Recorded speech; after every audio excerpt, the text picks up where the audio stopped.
Hi, I'm Bethany Warren, and you are joining me to listen to the podcast of our Millwall fan show with the No One Likes Us talking team and hosted by Eamonn Barclay, which is available every Friday at 8 p.m. Hi, I'm Eamonn and welcome to our Millwall fan show. And tonight I've got the No One Likes Us talking team of Bethany Warren, Stan Godwin and the one and only, he was here last week, Gary Staff. We are Millwall from the men. No one likes us. Not everybody likes them, but they don't care. We don't care. Welcome, Bethany. It's it's not the first time you've been on the show, and people often hear your dulcet tones introducing the show. But how are you?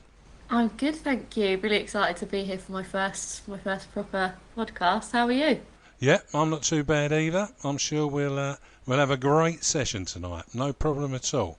Over to you, Stan. Nice to hear you tonight. Well, I've actually seen you this week in Communicado outside Sainsbury's in some clandestine that's very true, Eamonn. And it was like something out of the Funeral of Berlin in Michael Caine's film. It was all a bit clandestine, but and people were looking and wondering what we were doing. But anyway, that's another story for another day. Yeah, but I'm fine. And yourself? Yeah, me too. No doubt about it. And Gary, well, this must be getting like a piece of cake now. Second week on the trot. And you don't sound like George and Gary the Echo Man. Yeah, no, we finally worked it out this week, didn't we, Eamonn? We did. Had to get the recording right. I'm good. As I was just saying to you before we started recording, I'm coming live from my bedroom again with my camping chair and camping desk and my many computers in front of me. I might have to lend one to Pat. Yeah, you can't beat Pat's April Fool's joke on that one, but never mind, that's okay. Okay then, so let's get on with what's happening at the Den. Well, even Premiership clubs are feeling the pinch under current arrangements, and concluding the season looks even more distant. Stan, should players be expected to take a financial hit given the circumstances? Well, I wouldn't use the... In principle, yes, but I wouldn't necessarily use the term financial hit. But no, I mean, I think there is, because with the best will in the world, especially for a lot of clubs and in the Championship, perhaps even in the Premier League, but certainly at our level and below, I mean, these clubs are going to these football clubs are going to be in real trouble. It's something. I mean, and we just don't know when the end is in sight. So I think it's reasonable. I think that discussion should be taking place with the parties concerned, so it's done properly. And we don't want some determining policy on the hoof, so to speak. But I think that'll happen, and I also think that. A lot of, because to be fair, if these clubs go under, these footballers are going to be out of a job. So it's in their interest to do something as well. So I don't think it's unreasonable to ask, and I think that should be done. Yeah, but it's got to be done sensibly. Yeah. There's some info come out today, certainly about Millwall and the team going into. Furlough arrangements along with the management of the club. So it looks like we're not perhaps the only ones from what I read, but so furloughing will take place with our players very shortly and the management team. Beth, Gary Rowett stated that there has been talk of the Premier League having quarantined World Cup style bases and playing all the games in the Midlands in June and July. Can you see that working? And if so, would it be possible down to League Two sides in order to conclude the season? I think so. I don't see why not. I think it's fair to see the season out. If it's going to be done in safe conditions, it will be sort of quarantined football. The clubs have the money to test all the players. So I think as long as they test everyone before. Even if they did 5-7 asides, if it ended up being something like that, I don't see why not. It would be, they could be losing a lot of money. It was something like 750 million that they could end up losing. So I don't see why not. I'd like the season to be seen out, and I think even if they played it with shorter games, less players, yeah, I think it's possible, definitely. I mean, those are flexible approaches, and I'm seeing some other bits echoed around about playing games that only last for a shorter period of time, and like you say, less players. I mean, that would certainly be an issue if we started to find that players were ending up being identified as having the virus. Well, that's the only challenge to it, really, I think. Yeah, I think as long as they get tested and it's done in safe conditions, I don't see why it's not possible. I personally would love to see the season out. I'd love to see how we'd do. We're on a pretty good run for a while. We're in a good position. Perhaps in a little while, when we listen to Gary Alexander, when we weren't in such quite a good position last year, it will be interesting to contrast that. Gary, on a lighter note, what about this Neil Harris's mural being painted over on Wednesday? Well, if it is a lighter note, I mean, I think it's bleak for some people. I was going to say it's not really a lighter note, and the unfortunate thing happened on April the 1st. Everyone thinking it's an April Fool's joke made it quite a bit more of a sour taste. I don't know who it was, but someone did a lot of investigating, spoke to the right railway stations, and I think it was basically a very, very genuine mistake. And I've seen that they are going to put their hands in their pockets and apologise and get some kind of mural put back up there. I think Neil should be part of that still. I think I've also seen on someone, the original guy who did it, he's come up on Twitter and said he will put it back up there. So it's all good, but it made a lot of people angry, but it did turn out to be a genuine mistake, because I think they sent guys down there just to cover up the graffiti, and obviously the people they employed to do that obviously didn't think outside the box. It depends whether you're a person that only does what you're told, or you think about what it is that you do. And sometimes that's the challenge. Dan had a bit of a tete-a-tete, another giving us a bit of stick that we've still got that logo, and now it's gone. I think they used an expletive to describe what was wrong with us. I think Stan gave as good as he got, didn't you, Stan? Well, yeah, I mean, I just found it bizarre, because I read the original tweet, and I mean, there was no doubt. I mean, a dig was being made, and I just found it rather bizarre that somebody who decides to start digging out, or they find it slightly amusing, because I did say, well, because when you read it, and then you see the smiley sort of face there, it did seem that they thought it was funny. I mean, frankly, I just think that sometimes people need to grow up, frankly.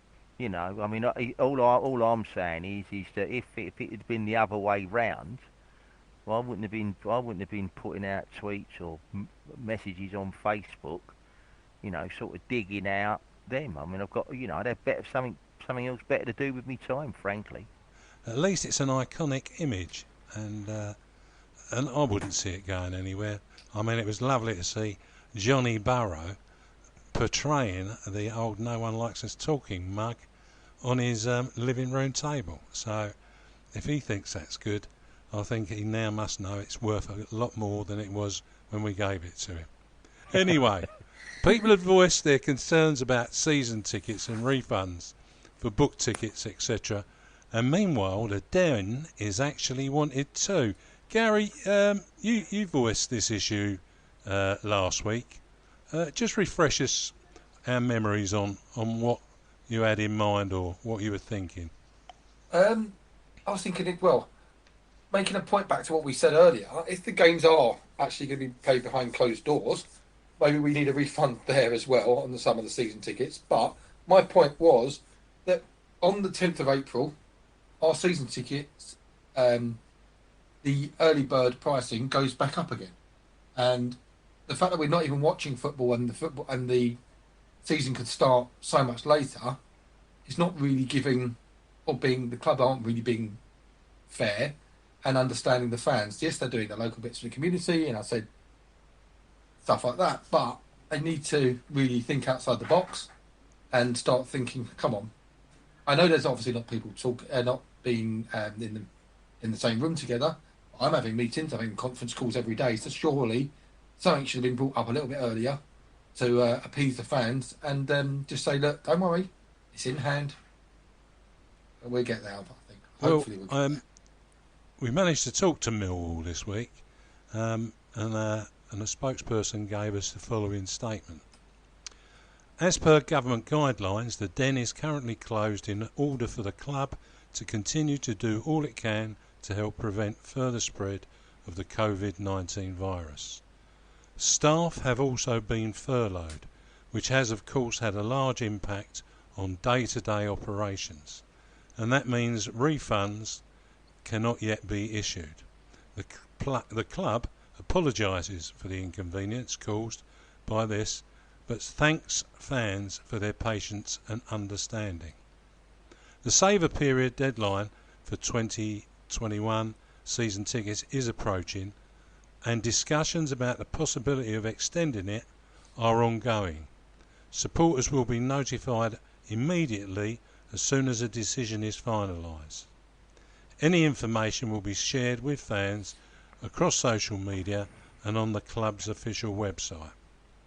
So that paints the picture of the difficulties that the club are facing. I know what I would call the backroom staff went into furlough, or the furlough position, as soon as it was made a viable option. So there are challenges, and quite clearly I've seen expressions of support recognising the challenges today across social media.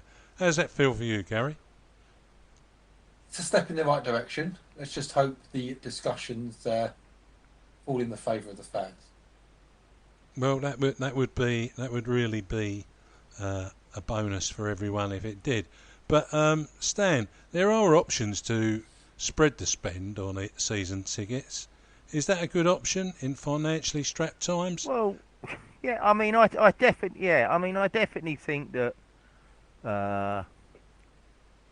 in relationship to the saver period, I think that should be extended because not everyone does it online, and they can't go down there because it's obviously shut or people are not there, and we all know what happens. But so I think there's an argument to extend the saver period. Yeah. Now I was due to go to Charlton. Well, like a lot of us was. Well, we're not going to be going down there now. Whether they're going to refund for that sort of thing, I mean, I don't know because I think that's I mean, at the moment, for me, the priority would be to extend the saver period to start off with. I think the only thing with Charlton, Stan, is if they're in the same division as us, well, I expect they will be now, but they might not. Then perhaps those of us that got tickets will have tickets for next year. But if not, then they can give us the money back. That's probably the best way with them. Yeah. Beth, the Den is closed, and we hear even more so shortly because the management and also the team are going to be put into furlough too. But the Mayor of London, Sadiq Khan, who stood up alongside the Lions during the regeneration problems, has written to Millwall along with Arsenal, Chelsea, Palace, some team that plays at the Olympic Stadium, and Championship teams Brentford, Fulham, Charlton, QPR. Tottenham were excluded because they've already offered their stadium to the NHS and it's already being used to support vulnerable individuals. What could the Den offer to any of the services that are at the front line of meeting the challenges of COVID-19? Yeah, I mean, the club does want to be a part of the community, so I think it should do what it can. You've got the boxes there that are all separate. I know we don't have as many boxes as other clubs, like I'm sure some Premier League clubs have or any other clubs with a bigger budget, bigger stadium have got more space. But, our 20 or so boxes could, do with little isolation rooms. The car park could be adapted into a hospital. We've got the lounge as well. At times like this, I really do think they should do something to give back and to help, because, we, as a club, obviously get a lot of stick anyway for things that we may or may not actually do. So, we were voted Family Club of the Year for a reason. Millwall has got good traits, and I really do think it should help out in a crisis like this. There's plenty that they could do with the stadium. You could use part of the ground to sort out the homelessness, and you could even have like food banks down there. There's lots the club can do, and I think all clubs should pull their finger out. Yeah, it's one big community, London, and football clubs could make a big difference in making things easier and supporting the other services in taking things forward. Absolutely.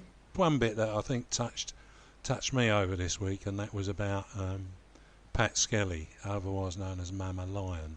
It was brilliant to see David Ford, whose recording we had on the show last week, managed to get to speak to her. She was suffering under the COVID-19 virus in hospital. David rang her up and promised to take her to the den once she's back out, and he'll keep to that word. Gary Rowett was also trying to get hold of her but didn't manage to.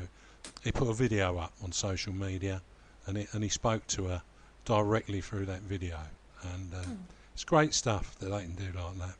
It really does make a big change for people. It gives them energy. And Pat Skelly, there was good news as her son tweeted that she was due to come out from hospital. So a well done to all that helps to help Pat make it back out. Great stuff. I'm glad to hear the good news.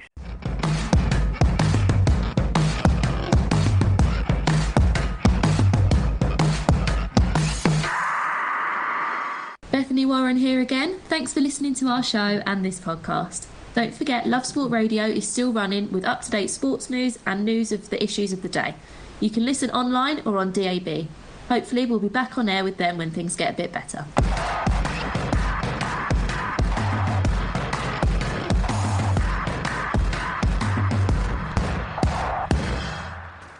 Well, next up, our Blast from the Past looks back to March last year with Gary Alexander, when our position was not as assured as now. Me, Johnny Burrow, and I'm joined by Ted Robinson, Stan Godwin and Darren James from the No One Likes Us podcast. But that's not all who I'm joined by, because I'm delighted to say we've also got Gary Alexander on the line, former Millwall striker. Gary, thanks ever so much for joining us. In terms of Millwall strikers at the moment, Lee Gregory is on top in terms of goals scored. He's netted 10. How important will he be for the rest of the season?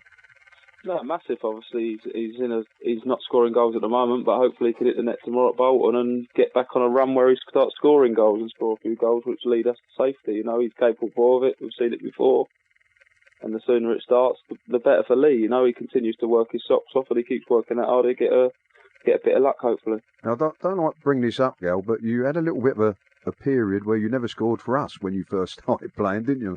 Like, it took quite a while for you to get going, didn't it? No, 100%. Sometimes that happens, but you continue to work and you get that change of fortune, and hopefully one goes in off your backside, and anyone who watches Lee play, and they know how hard he works, though it's not like he doesn't contribute to the team. He works his socks off, and as I said, if he keeps working that hard, hopefully he can find the back of the net. Well, he's a similar type of player to you, Gary Lee, don't you think? He's hard working, he's forever running. I must admit, he's got an engine on him. A bit fitter than me now, George.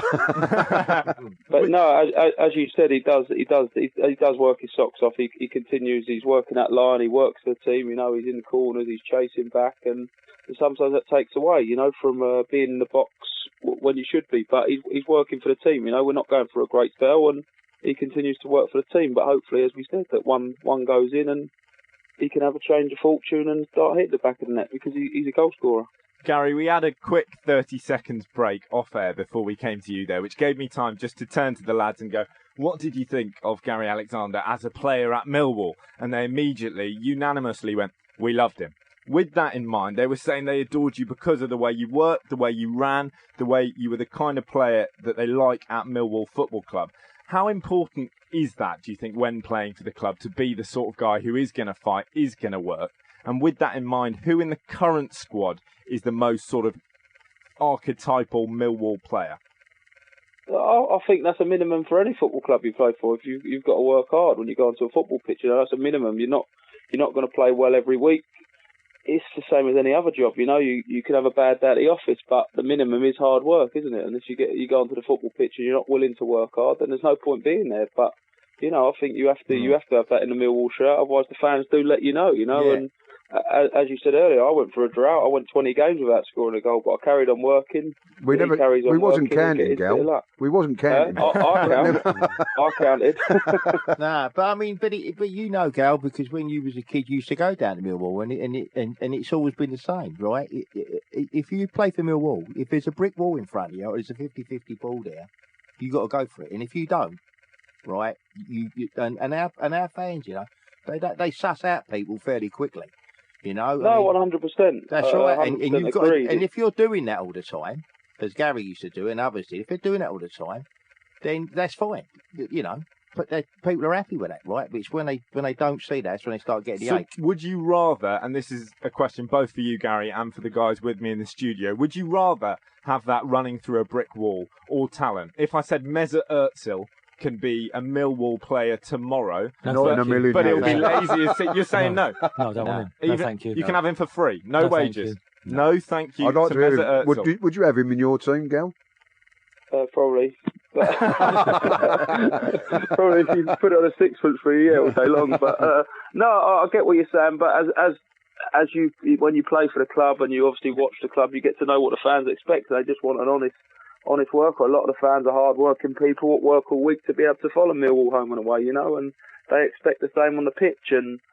And hopefully the boys tomorrow can put in a shift and get a result against a team that's struggling. And you've got Reading, Wigan playing each other, and hopefully they can put that shift in. I'm sure Neil's drumming that into them week in, week out, and hopefully it comes through, because I'm sure we've got enough quality to get us out of trouble. There was a good bit of graft on show against Norwich at the weekend. Obviously, the result wasn't ideal, but the performance seems to have been broadly pleasing for the lads here. What did you make of that game? To be honest, I didn't see that game. I went up to Derby and I didn't see that game. I went up to Derby a couple of weeks earlier and the performance there was solid. The boys run their socks off and they got their reward in the end. Derby created very little. We didn't create too much ourselves, but we went up there, and I think if someone had said you come away with a point, they'd accept it. But we come away with all three through pure hard work. And obviously I missed the Norwich game, but I do read reports, and obviously there was glimpses of the old Millwall coming back. So hopefully that's good, and we can take that into Bolton tomorrow.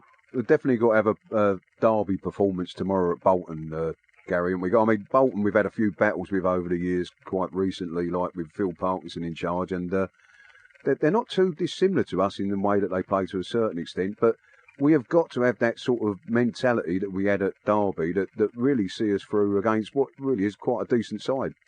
I think without being disrespectful to Bolton, Derby are probably a better squad than what Bolton are, so maybe we can go there and be a little bit more expansive, work our socks off and perhaps create a few more chances, against a team what obviously concedes goals. But going to Derby, you expect a lot. They're a team chasing playoffs. They was in a pretty rich vein of form when we went up there, and we obviously had to sort of go there and defend, and hopefully we got a chance, which we did. But Bolton tomorrow is a little bit different. I think we have to go there and win, and hopefully we can. And as you said, they can see goals. I'll tell you what, Gal, if we're playing tomorrow and Liga Regby scores a goal that looks anything like your goal you got at Wembley, the wonder goal, that would just about set it all up, mate. That to this day is the greatest goal ever scored at New Wembley, ever. I appreciate that, but as I said, I'm a centre forward. I'm sure Lee will take one off his toe tomorrow, off his backside. No, that's right. Yeah, no, I get all that, but when you look at the players that have played at Wembley, I'm talking about the new Wembley, right? There ain't been a player there, in my opinion, right, that's scored a goal that's come anywhere near as the one you scored. No, I appreciate that. You can give him that tenner later, Gary. it's 10 years this year, so it just means I'm 10 years older. So so ain't we all, mate? No. Gary, you obviously didn't have a personal connection to Bolton Football Club as a player, but Millwall's opposition this weekend are now finding themselves in real trouble, financially and indeed on the pitch. There were some suggestions that this game wouldn't even be able to go ahead. It is now going to happen, but for you as an ex-pro, what's it like to watch a club and therefore other professionals really, really struggle, not just because of the football, but because of the financial side of things? Well, it's never nice because it's not just the footballers at the club. You know, the footballers obviously get paid well, and when they've been paid, they've been at other clubs, and I'm sure they've got a little bit saved away. But you start to feel sorry for the people that work at the club, what need that money each day, you know, and things like that. You start to look at it and think, how's this person going to pay a bill? And it becomes tough, you know. But they've been in the Premiership. They've had players there on 60, 70 grand a week, and eventually it comes back to haunt you if you don't continue to play at the highest level, you know. And I think that just shows like where Millwall are at. Everyone moans about Millwall, but I think we've got to the quarter-final of the Cup, where if we survive in the Championship this year, it's a successful season with a budget that Neil runs on. I always think, Gal, I mean, fortunately, I was never a professional footballer, but all the business that's been going on with Bolton this week, and would it be a distraction to our boys? I mean, I know Neil would turn around and say to them, like, you know, we've got to fully focus on this, and he's been in the media this week saying that how important this game is, and we all know how important it is. But it's difficult to understand what's going on with Bolton, and you hear the game might be off and things like that. Would they have just sort of tried to wash that to one side and just kept doing the routines? No, definitely. You've just got to obviously prepare that the game's on. The game is obviously on, but at the other side, it could be a tougher game because the Bolton players are playing not for their futures at Bolton, because obviously that's probably coming to an end, but they're playing to catch the eye of somebody else, so they might up their game by 10%, so that probably makes the game even harder. Well, see, as a fan, and I'm sure you understand this, I've heard Millwall fans this week saying, it won't be any problem at Bolton because they're in such dire straits and whatever. And I've always think to myself, with the fans thinking like that, is that mentality getting into our players? I hope it ain't, because I'll be going around there myself trying to give them a kick up the backside and say, you've got to forget all that. This is desperate. We need 3 points this week. No, 100%. I don't think it will. I don't think that'll be a distraction to Millwall boys. They know what needs doing, and they know obviously they can almost put Bolton to bed tomorrow, you know, by taking the 3 points. I know they're a little bit adrift now, but another 3 points adrift will put them to bed, and it's one less team to worry about, you know, closing the gap and that. And it'd be massive with Reading playing Wigan tomorrow. If we can get 3 points, we can just stretch that gap a little bit from the bottom three. Massively important result. Gary, it's been lovely chatting to you. Just before we let you go, I'm afraid I always put our guests on the spot. I need a score prediction, I'm afraid.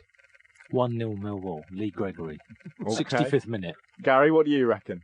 I'm going to go for 2-0, but Lee Gregory will score tomorrow. So we're all agreed on the importance of Lee Gregory, from one striker to another. Gary Alexander, thank you so much for joining us. Gary Alexander, that former Millwall striker.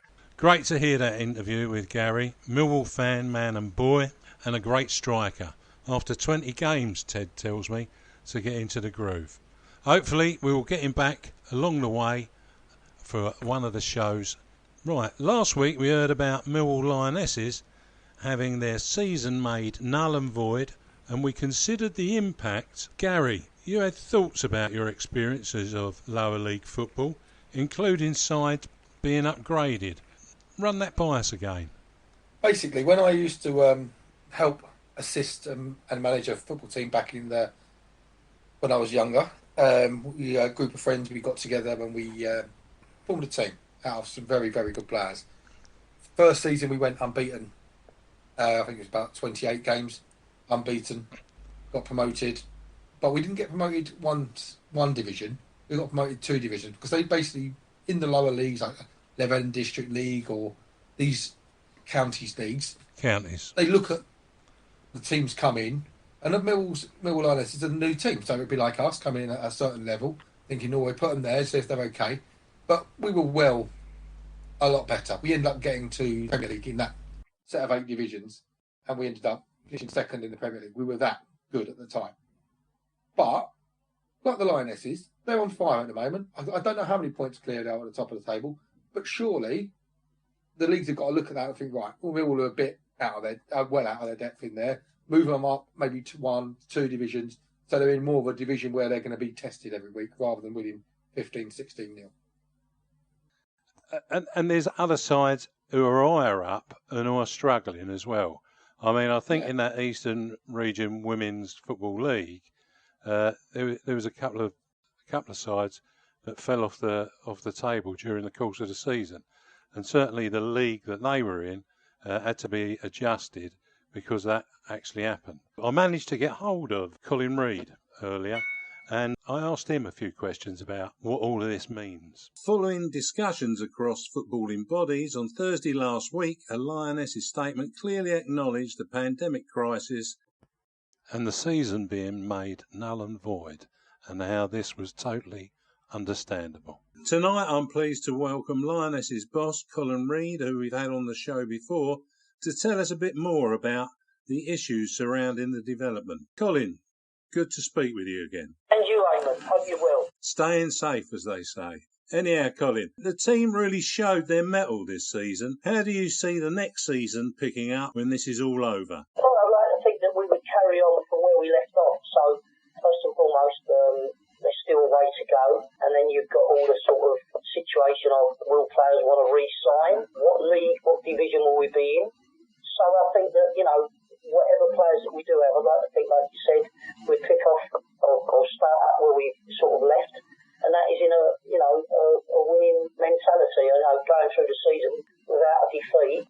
When we come back, let's hope we hit the ground running.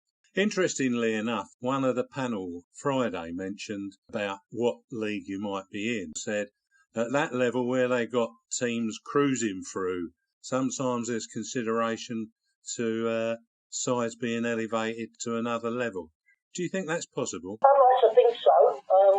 Again, whatever division we're put in, then we have to take. But I think if you look at what we've achieved over this season, beating teams from higher divisions in the cup, I think we would be considered. And there may be teams who will look at the division that they're in and currently haven't won any games or only won an odd game here or there. So I think common sense hopefully will prevail, and there may be an opportunity for us to start up in a division possibly two higher. Let's be hopeful on that front. What was the biggest challenge to team cohesion this season? I think the biggest challenge to team cohesion is when you've started afresh.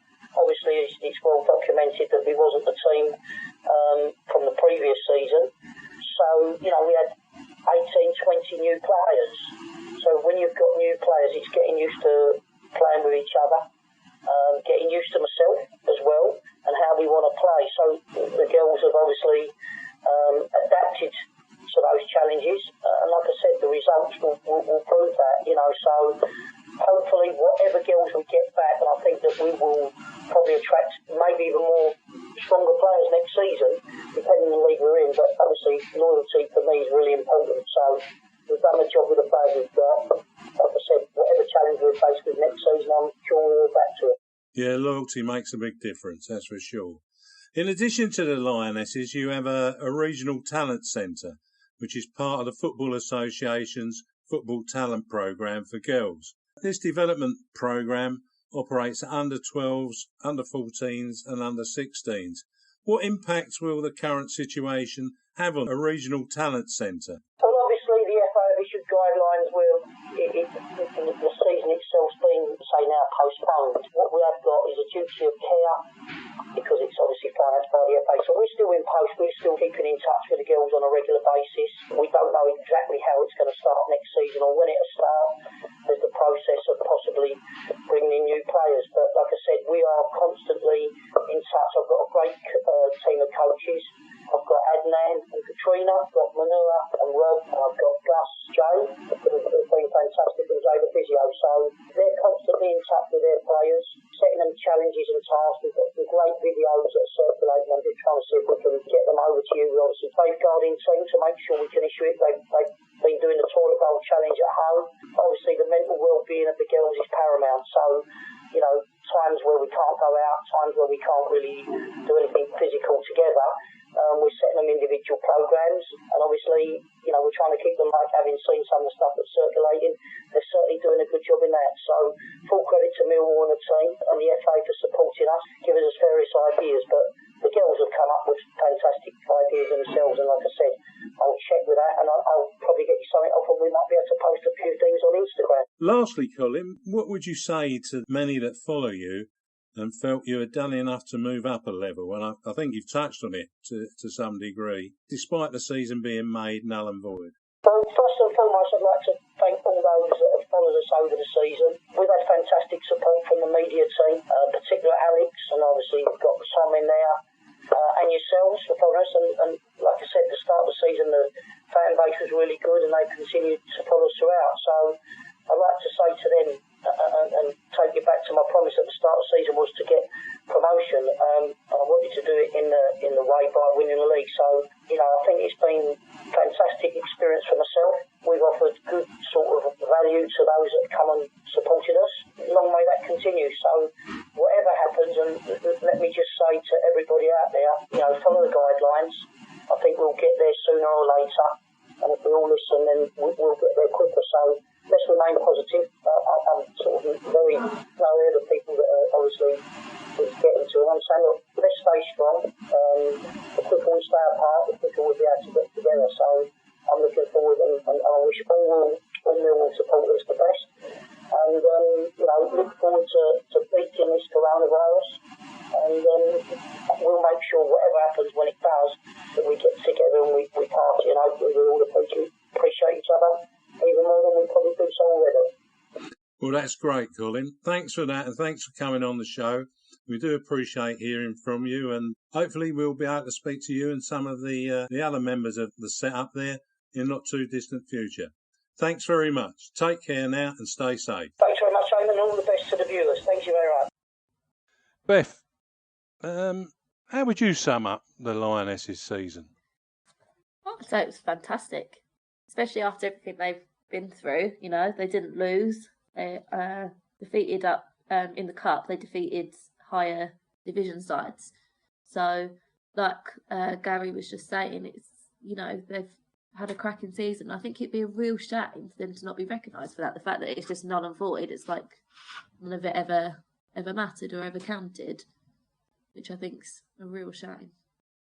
But the interesting thing for me, and I put this to you, Stan, is despite the relegation to quite a bit further down the women's pyramid, they've managed to attract quite some talent. What would you put that down to? Well, I think that in our case, I think that's down, or in the women's section, I think that's down to the good name of Millwall, because as a football club, and we were one of the first, if not the first, many moons ago, because Pat Maslin, she's better qualified than me, but she'll be delighted to hear that, Stan, that she's better qualified than you. So I'd repeat that again. Oh well, I have to hang on. Yeah, I just think that the good name of Millwall in terms of women football is a good attraction, because we've been sort of leading lights in getting the game established and amongst women and whatever. So I think our name carries a lot of weight. And also we had this, I think what also probably helped, this might sound a bit strange, but there was this fallout, weren't there, at the end of last season. I never did quite get my head around what all that was about, but the net result is that we've now ended up that we've had to start again, in effect. And I think that, because women's football generally is taken off big time, yeah, and I think that that we attracted a lot of people, and so far everything is going along quite nicely.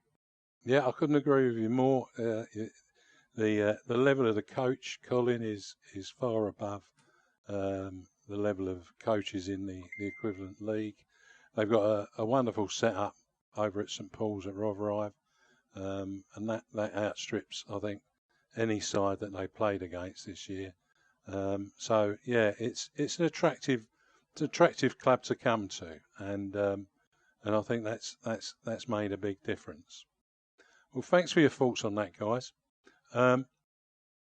what I'm going to do is we're going to have a little look now at the legend, hero, thank you, Tony Craig, nominated by Dave Brown of Nunhead.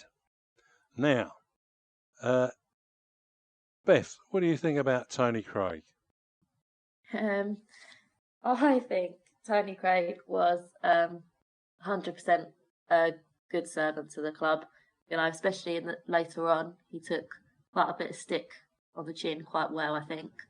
Yeah, I didn't mind Tony Craig as a player. Would I say he was one of my favourites? Probably not, but, you know, he was okay. He did do a bit. Stan, what do you reckon? Well, I think that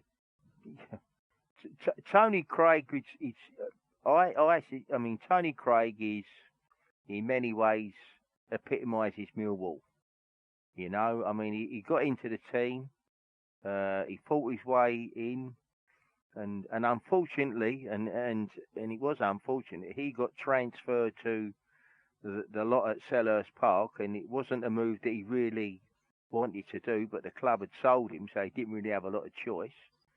And when he had the chance to get back to Millwall, he didn't mess around, and so much so that he doesn't even mention the other team at Selhurst Park. He just blanks them out altogether. And I think that when he come back to Millwall, you know, I've always liked Tony Craig, and a couple of years ago he was getting a lot of grief, and I could never work out why that was. Why was they suddenly digging him out? But no, I think he's been a good player for this club, and you know, I could go along with the proposition. To me, he's more of a legend than a hero. Okay, Stan. Because I think today you have to look, when you start talking about legends. You know, it's no good saying you like making comparisons, say, to Barry Kitchen or Harry Cripps and how long they was at the club, because you know that sort of thing don't happen no more. No. You know, but he's been with us on three occasions, and each time he's been a great servant to the club. And I remember when we played in the playoff final, we won in 2010. I think he broke 2 metatarsals. Yeah. In the thing. So no, I mean, I've always liked Tony Craig, and you know, we go on about when you play for Millwall, crowds want to see you give 100% and whatever and all that. Well, you could never fault Tony Craig. I mean, he 100%, 110% every week. Yeah, and wasn't he our captain, Gary, at Wembley last time round? He was indeed. He was indeed. I do have to agree with Bethany, though. He was never an out-and-out legend, but he did. Well, I'd forgotten he went to the local neighbours, but he's gone over to Bristol Rovers from us and become a legend stroke hero over there as well. He is like Stan was saying. He wears his heart on his sleeve. He's a very genuine player. I always remember, I think it was on his debut, he scored a Stephen Reed-esque screamer from the corner of the box, if I remember rightly. Good player, and wears his heart on his sleeve, like Stan was saying. And yeah, certainly committed to the club. I was happy with him. Yeah. I think it was 4 times he came back in all, or he had 4 starts, one or the other. He also played for Brentford. Some people forget that, but yeah, he had a spell there. But so Tony Craig was with us over a long period of time, actually. And I've got to ask you now, Bethany. Yeah. What would you say? Legend, hero, or thank you? I would say thank you. I wouldn't call him a legend. I see it quite differently in my head to the definition of legend. Hero, potentially, but no. I do like Tony Craig, and like Stan said, he does stand a lot for what Millwall stands for, but I would just say thank you. Stan, what's it for you? Oh, well, for me, I mean, the guy's a legend. Say no more. We heard it all. Gary? Hero. Hero. Well, that's an intriguing one, that one. It does sort of bear us down, I think, on a balance to hero, which is the middle ground. So, Tony Craig, in some people's eyes, a legend, in other people's eyes, a hero, and for a few, just thank you for the experience of him playing for us.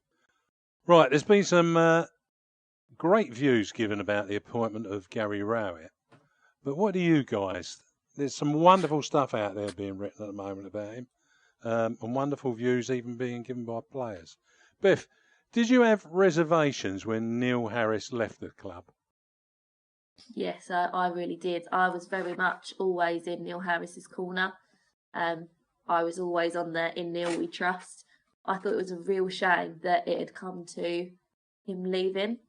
However, I am really happy with the appointment of Gary Rowett. You know, if you look at the team as it is, Neil Harris made that team. Gary Rowett's not made that many changes players-wise, but he's just kind of took them on to where they need to be. He's taken a good team from Neil Harris and made it better. You know, I would have been happy for Neil Harris to have stayed. I really do think that. But, you know, you can't deny that he built a great team, you know. But now, with Gary Rowett, we're winning away. We're playing 5 at the back, which I think they should have been doing for a long time. It's something I've said.